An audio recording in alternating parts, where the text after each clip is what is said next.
kental sekali. Saya sering menyampaikan dan berkali-kali sudah saya sampaikan, dan sekarang saya ingin menyampaikan kembali mengenai komunitas Kristen dan Islam di Indonesia. Sehingga nanti kita akan bisa ngerti mengapa justru di negara-negara Arab sendiri hubungan Kristen dengan Islam tidak sekeras konfliknya di Indonesia. Ini sesuatu ironis. Kalau pada beberapa tahun yang lalu, saya katakan 10-15 tahun yang lalu, pemimpin Vatikan umat Katolik Paus ketika berkunjung ke Indonesia sangat mengagumi kehidupan beragama di Indonesia. Maka mungkin situasi semacam itu tidak kita jumpai lagi sekarang ini. Saya malu lebih-lebih bahwa negara kita ini mendasarkan diri atas Pancasila, yang oleh Bung Karno sangat diagung-agungkan sebagai ideologi yang dapat mempersatukan semua. Nah, mungkin dari sekian banyak agama yang berlaku di Indonesia ini, yang paling rawan konflik adalah Kristen dan Islam. Jawaban pertama, mengapa rawan? Pertama-tama karena baik Islam maupun Kristen dua-duanya mengklaim sebagai agama dakwah, agama mission.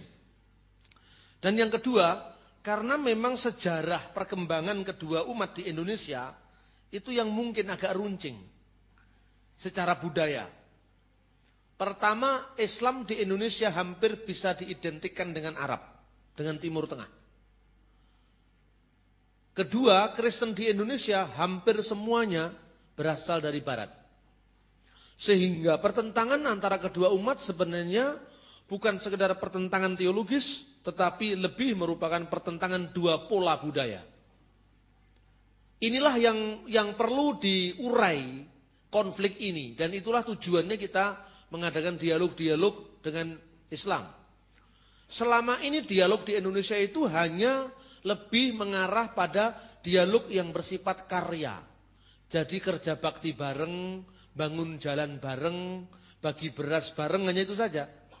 Kalau dialog yang semacam ini yang kita pertahankan, maka ini dialog yang tidak bersifat fundamental, tidak mendalam. Karena apa? Kita ini diwajibkan rukun karena pemerintah yang mewajibkan rukun, bukan karena motivasi yang muncul dari iman kita masing-masing. Nah, kekristenan di Indonesia hampir semuanya berasal dari Eropa yang tidak pernah berjumpa dengan Islam. Sehingga cara berteologinya, budayanya, semuanya tidak memperhitungkan Islam dalam agenda berteologi mereka. Sementara Islam di Indonesia, taunya Arab hanya Arab Saudi. Di mana sejak zamannya Umar II, yaitu Khalifah Umar bin Abdul Aziz, itu sudah dipindahkan ke Irak dan dipindahkan negara Arab lain, sehingga Arab Saudi tidak boleh ada orang Kristen, tidak boleh ada gereja Kristen. Tapi di negara Arab yang lain banyak. Libanon itu malah adalah negara Arab yang mayoritas Kristen. Sehingga sampai sekarang presidennya harus beragama Kristen dari gereja Maronit atau gereja Kristen Maronit di Libanon. Seumpama orang-orang Islam mungkin juga tahu negara-negara Arab kecuali Arab Saudi, mungkin akan lain. Stigma yang selama ini mengatakan Kristen itu Barat, agama Londo, agama Belanda, agama penjajah, mungkin ini agak lebih bisa diminimalisir. Jadi kalau Paus, saya kemarin waktu di Manado dialog dengan Islam, saya berkata, kalau Paus sudah mengizinkan masjid ada di Vatikan, kenapa di Mekah sekarang tidak boleh ada gereja hari ini? Konsekuensi masyarakat terbuka, mestinya ada gereja, mestinya boleh dong. Barat saja sudah bebas kok. Tidak ada kota yang steril sama sekali dari pengaruh agama lain. Nah, ini yang termasuk menyulitkan hubungan. Makanya saya katakan tadi, dalam konteks berbicara tentang iman Kristen, tentang Tritunggal, itu kita agak kesulitan. Karena memang apa? Agenda berteologi kita memang selama ini adalah melawan saudara sendiri. Melawan, padahal berteologi bukan hanya melawan. Ya melawan iblis benar, tapi bukan melawan saudara kan. Termasuk kita tidak melawan umat Islam. Kita tidak melawan agama lain. Kita berteologi mandiri, berteologi yang kontekstual tanpa kehilangan jati diri. Tetapi kita juga tidak kehilangan akses dengan dunia luar.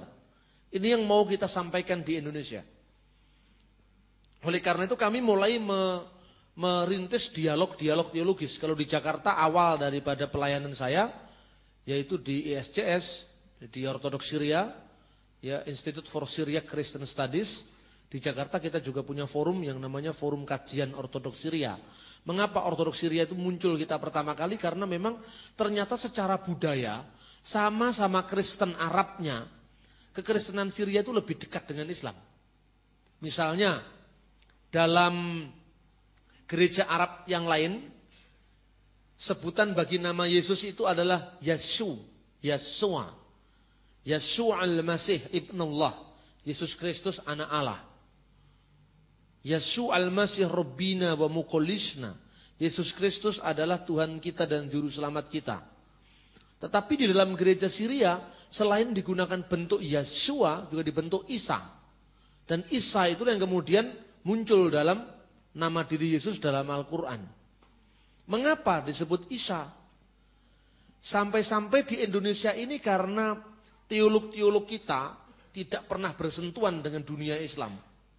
Bahkan teolog yang sekaliber Profesor Dr. Harun Hadiwiono pun, dia tidak terlalu peka dalam melihat persoalan-persoalan linguistik bahasa ini. Buktinya dalam buku beliau yang judulnya Iman Kristen, itu dia sampai ya katakanlah salah dalam menilai. Misalnya gini, dia mengatakan, mengapa Islam tidak menyebut Yeshu tapi Isa? Padahal nama Isa itu adalah pembalikan dari nama Yeshua. Jadi kalau di Islam nama Isa katanya Profesor Harun adalah Ain dulu, Ain, kemudian Ya, kemudian Sin, Isa. Kalau nama Yeshu, Ya-nya di depan, Shin, Waw, Ain.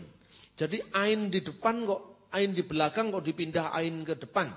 Kalau nama kita Edi apa mau dipanggil jadi Ide misalnya gitu. Ini menunjukkan bahwa Profesor Harun tidak mengerti bahasa Semitis.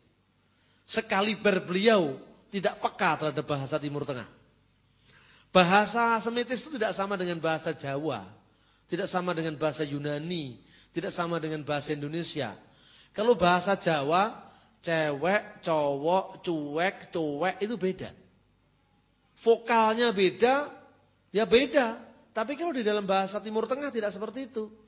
Sehingga tidak benar kalau misalnya ada teman Islam yang mengartikan bahwa Parakletos itu menubuatkan Nabi Muhammad. Itu sama sekali tidak benar. Ini bahasa Yunani diukur dari bahasa Arab atau bahasa Ibrani, nggak benar. Sebab bahasa Ibrani dan bahasa Arab dan bahasa Aram, bahasa yang dipakai oleh Yesus, itu hanya mengenal huruf-huruf mati, yang huruf-huruf hidupnya itu bisa ditambah-tambahkan sesuai dengan kata benda menjadi kata sifat, menjadi kata kerja, itu bisa. Kalau bahasa Yunani nggak bisa. Makanya Parakletos artinya pembela. Parakletos artinya advokat. Parakletos artinya penghibur. Parakletos tidak bisa dibaca Periklitos, nggak bisa. Perikletos artinya adalah terpuji. Nah, terpuji sama dengan Muhammad. Ahmad, Muhammad itu kan juga namanya otak adik matuk.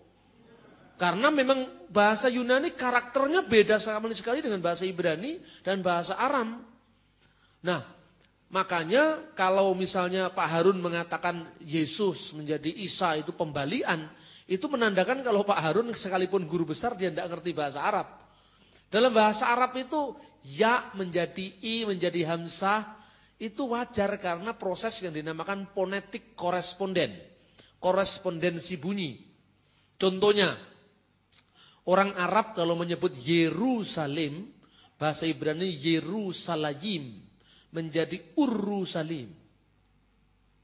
Orang Arab kalau menyebut Yordan, Urdun.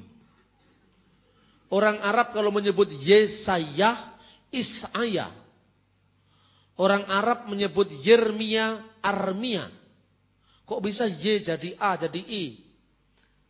Maka orang menyebut Yeshua dalam bahasa Ibrani menjadi Yeso, Iso, Isa. Kata O panjang, Shalom, misalnya ditambahi waw. Shin, lam, waw, mim. Shalom. Itu menjadi A panjang, salam. Jadi wawnya menjadi alif. Jadi Shalom alaikum. Assalamualaikum. Bahasa Ibraninya Shalom alaikum. Hefenu shalom alaihim, bukan alaihim, alaihim. Hefenu shalom alaihim, hefenu shalom alaihim, hefenu shalom, shalom, shalom alaihim. Shalom alaihim itu bahasanya assalamualaikum. Shalom, salam. Jadi O panjang, jadi A panjang. Isyo, Isa. Itu wajar. Ini namanya koresponden. Koresponden itu pertukaran secara tidak sengaja.